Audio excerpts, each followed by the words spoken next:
Hello students, आज की class में हम मैग्नेटिक्स स्टार्ट करेंगे। चुंबकी इलेक्ट्रोस्टैटिक्स आप पूरी पढ़ चुके हैं। ट्रांजिएंट बिहेवियर मैं आपको पढ़ा चुकी हूँ।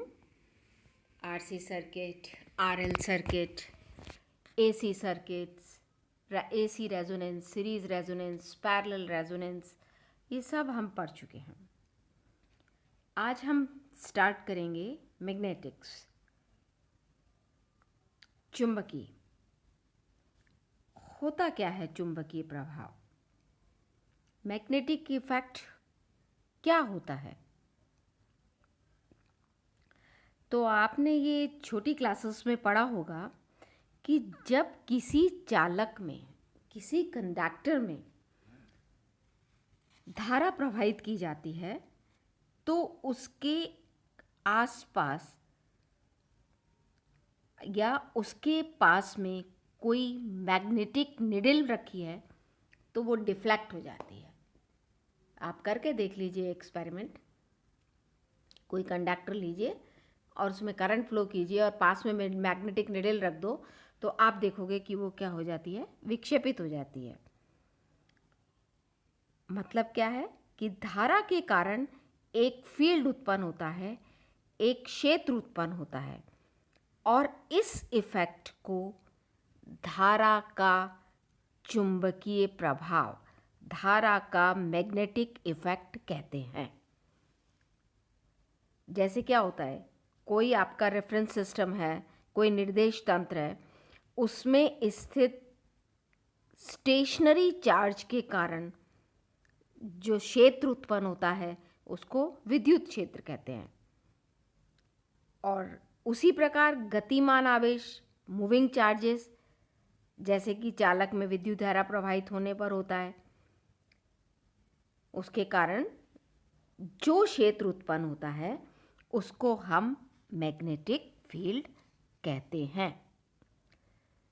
मूविंग चार्जेस, जैसा कि किसी चालक में विद्युत धारा प्रवाहित होने पर क्या होता है, उसके चारों तरफ एक क्षेत्र उत्पन्न हो जाता है और उसको हम क्या कहते हैं, मैग्नेटिक फील्ड, चुंबकीय क्षेत्र कहते हैं। इसको किससे व्यक्त करते हैं? Capital B. बी को हम मैग्नेटिक इंडक्शन यानी कि चुंबकीय प्रेरण या मैग्नेटिक फ्लक्स भी कहते हैं। और चुंबकीय क्षेत्र को लाइंस के द्वारा हम रिप्रेजेंट करते हैं और इन्हें हम क्या कहते हैं? लाइन ऑफ इंडक्शन, प्रेरण रेखाएं। दूसरा, आपने ये चीज़ भी देखी है कि अब हम बात करते हैं मैग्नेटिक फोर्स। मैग्नेटिक फोर्स क्या होता है? विद्युत क्षेत्र E को अगर हमारे पास चार्ज पार्टिकल है और वो इलेक्ट्रिक फील्ड में रखा हुआ है तो उसके कारण जो उस पर फोर्स लगता है उसकी वैल्यू कितनी होती है? QE। अब मान लीजिए कि अगर हम इसको मोशन में लें या हम ये कह दें इसको कि जो आपका टेस्ट चार्ज है उस पर जो रिजल्टेंट फोर्स है उसकी पोजीशन के साथ साथ उसकी गति की अवस्था पर भी वो डिपेंड करता है। तो वह जो बल है केवल आवेश की पोजीशन पर निर्भर होता था, उसकी गति से प्रभावित नहीं होता है। जो केवल आवेश की पोजीशन पर निर्भर होता है उसके मोशन से उस पर कोई इफेक्ट नहीं होता, वो तो कौन सा बल कहलाता है? विद्युत बल। और रिजल्टेंट फोर्स का वो पोर्शन जो केवल चार्ज के मोशन पर डिपेंड करता है उसे हम क्या कहते हैं? Magnetic force. मान लीजिए कि किसी भी रीजन में इलेक्ट्रिक फील्ड प्रेजेंस नहीं है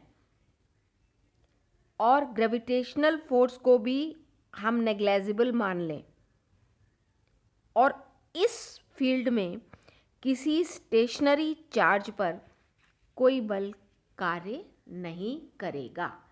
इसलिए नहीं करेगा कि एक तो वो स्टेशनरी है, चार्ज मोशन में नहीं है, तो मैग्नेटिक फील्ड का तो सवाल ही नहीं उठता। चार्ज स्टेशनरी है पर इलेक्ट्रिक फील्ड में नहीं रखा हुआ, तो इलेक्ट्रिक फोर्स भी नहीं लगेगा। ग्रेविटेशनल फोर्स आपका नेग्लेजिबल है, तो उस पर कोई भी फोर्स नहीं लगेगा। अब क्या होता है कि अगर ये आपका जो चार्ज है ये मोशन में होता, विद्युत क्षेत्र के अनुपस्थिति में अगर किसी चार्ज पर फोर्स F लग रहा है due to motion of charge, तो उस फोर्स को हम किससे डिफाइन करेंगे? F बराबर Q0 V क्रॉस B। और ये सब चीज़ें आप छोटी क्लासेस में पढ़ चुके हैं। आज का टॉपिक है हमारा बियो-सावर्ट्स लॉ। बियो-सावर्ट्स लॉ, जब किसी चालक में धारा प्रवाह होती है तो चालक के चारों ओर चुंबकीय क्षेत्र उत्पन्न हो जाता है। मान लीजिए ये आपका चालक है और इसमें करंट फ्लो हो रही है, तो इसके चारों तरफ क्या प्रोड्यूस हो जाएगा? मैग्नेटिक फील्ड उत्पन्न हो जाता है। अब इस मैग्नेटिक फील्ड की इंटेंसिटी अगर हम किसी पॉइंट P पर निकालना चाहते हैं तो उसको करने के लिए बियो-सावर्ट ने एक्सपेरिमेंट के बेसिस पर एक नियम निकाला और उसको अपन क्या कहते हैं? बियो-सावर्ट्स लॉ कहते हैं। इस नियम के अनुसार किसी धारावाही चालक के अल्पांश, ये जैसे हमने ले लिया डेल्टा L, के कारण किसी पॉइंट P पर चुंबकीय क्षेत्र या चुंबकीय प्रेरण डेल्टा B किसके अनुक्रमानुपाती होगा? धारा के मान I के अनुक्रमानुपाती होता है। धारा के अल्पांश लंबाई के भी अनुक्रमानुपाती होता है और धारा अल्पांश के सापेक्ष प्रेक्षण बिंदु के स्थिति सदिश R व धारा के अल्पांश डेल्टा L के मध्य कोण थीटा के साइन, यानी कि साइन थीटा के अनुक्रमानुपाती होता है। और जो ये डिस्टेंस है धारा अल्पांश से ऑब्जर्वेशन पॉइंट की दूरी के वर्ग के व्यत्युक्रमानुपाती होता है। अगर हम इन सब को कंबाइंड लिखें तो क्या हो गया? Delta B is directly proportional to I delta L sine theta upon R square. और जब हम इस प्रोपोर्शनलिटी का साइन हटाते हैं तो एक कांस्टेंट आता है जिसे हम म्यू या म्यू 0 अपॉन 4 पाई से डिफाइन करते हैं। तो ये आपके पास में आ गया mu 0 upon 4 pi I delta L sine theta upon R square. Mu 0 क्या है? निर्वात की चुंबकीय पारगम्यता, परमेबिलिटी, और म्यू 0 का मान क्या होता है? 4 पाई इंटू 10⁻⁻⁷। अन्य माध्यम में म्यू 0 के स्थान पर हम क्या करते हैं? उस माध्यम की पारगम्यता म्यू ले लेते हैं। म्यू 0 के स्थान पर म्यू ले लेते हैं क्योंकि हमें मालूम है म्यू आर बराबर क्या होता है? Mu upon mu 0। तो म्यू आर क्या है? माध्यम की रिलेटिव पारगम्यता, और ये क्या है? माध्यम की पारगम्यता अपॉन निर्वात की पारगम्यता। चुंबकीय प्रेरण डेल्टा B की दिशा क्या होगी? धारा अल्पांश डेल्टा L व स्थिति सदिश आर के तल के लंबवत होती है। डेल्टा बी की दिशा क्या होती है? धारा अल्पांश डेल्टा एल और जो सदिश है आपका आर के तल के लंबवत होती है। अब इसको अगर वेक्टर नोटेशन में लिखना चाहें तो डेल्टा बी बराबर म्यू 0/4 पाई वेक्टर आ गया। अब आई डेल्टा एल साइन थीटा है तो नेचुरली क्रॉस प्रोडक्ट होगा, तो आई तो करंट हो गई। अब ये थीटा एंगल है डेल्टा एल और जो आपने स्थिति सदिश लिया है उसके बीच के एंगल में, तो इसको ले लेंगे delta L cross R cap R square. और इसको अगर आर वेक्टर में लेना चाहें तो हमको मालूम है आर यूनिट वेक्टर बराबर क्या होगा? आर वेक्टर अपॉन आर, तो ये बन गया I delta L cross R vector upon R cube. क्या बन गया ये? R cube. तो अगर मान लीजिए थीटा बराबर 0 हो, आपका थीटा बराबर 0 है, तब आपके पास क्या आ जाएगी ये कंडीशन? देखिए आप, थीटा बराबर आपने 0 लिया, तो थीटा बराबर 0 लेते ही साइन थीटा बराबर क्या हो गया आपके? 0 के। तो क्या हो गया? डेल्टा बी भी किसके बराबर आ गया? 0 के। और थीटा बराबर अगर हमने π/2 लिया तो साइन थीटा 1 क्या हो गया? तो डेल्टा बी बराबर म्यू 0/4 पाई आई डेल्टा एल आर स्क्वायर। तो ये आपके पास में इसकी वैल्यू आ गई। तो थीटा बराबर 0 पे डेल्टा बी की वैल्यू क्या हो गई? मिनिमम, यानी कि प्रेक्षण बिंदु का स्थिति सदिश धारा की दिशा के समानांतर हो, तो आपका थीटा बराबर 0, तो उस कंडीशन में डेल्टा बी की वैल्यू न्यूनतम होगी। और यदि प्रेक्षण बिंदु का स्थिति सदिश और धारा की दिशा के लंबवत हो तो साइन थीटा बराबर 1 होगा, और इस समय डेल्टा बी का मान क्या होगा? मैक्सिमम होगा। अब अगर हम इसकी डायरेक्शन देखना चाहें तो इसकी डायरेक्शन के लिए आपने छोटी क्लासेस में भी पढ़ा होगा कि अपन एक सबसे जो इसका मेन नियम है वो है राइट हैंडेड पाम रूल। इस नियम के अनुसार क्या है? यदि किसी धारावाही चालक को राइट हैंड से इस प्रकार पकड़ा जाए, समझ में आ रहा है? धारावाही चालक को राइट हैंड से यानी कि दाहिने हाथ से इस तरह से पकड़ा जाए कि हाथ का अंगूठा यदि चालक में प्रवाहित धारा की दिशा को प्रदर्शित करता है तो जो मुड़ी हुई फिंगर हैं वो चुंबकीय बल रेखाओं की दिशा को प्रदर्शित करेगी। तो अगर किसी कंडक्टर को अपन धारावाही चालक को दाहिने हाथ से इस प्रकार कि हाथ का अंगूठा चालक में प्रवाहित धारा की दिशा को प्रदर्शित करता है, तो जो उंगलियां हैं वो मुड़ी हुई उंगलियां चुंबकीय बल रेखाओं को प्रदर्शित करेंगी। अब हम बात करते हैं एम्पियर्स लॉ की। एम्पियर्स लॉ आपका क्या होता है? अब आप देखिए, अब इसको पढ़ने से पहले इसमें इसकी डेफिनेशन में एक दो वर्ड आएंगे। परिसंचरण, संचारण। तो ये होता क्या है? तो यदि चुंबकीय क्षेत्र में हम किसी पाथ की कल्पना की जाए